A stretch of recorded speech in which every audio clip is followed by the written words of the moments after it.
Good morning, everybody. Welcome to the show again. It's 8:45 here. Right, I want to show you this. Can you see it? Tessi closed shackle. She's 60mm wide, 90mm high. The key bidding on it is these are the original Tessi keys, by the way. I'll show you now. 2 seconds.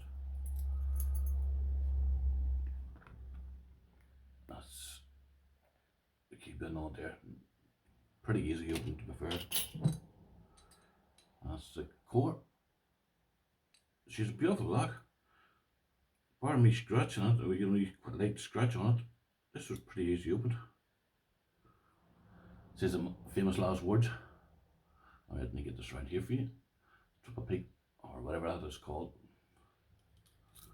I'm not a lock picker, so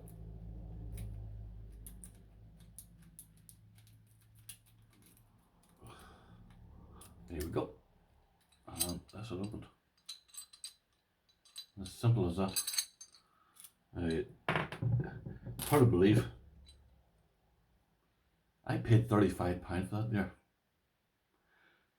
There's one mad Irishman born every minute, but well, knowing that. So everybody, thank you very much for tuning in here today for this very short video, and enjoy your weekend. Right, bye bye.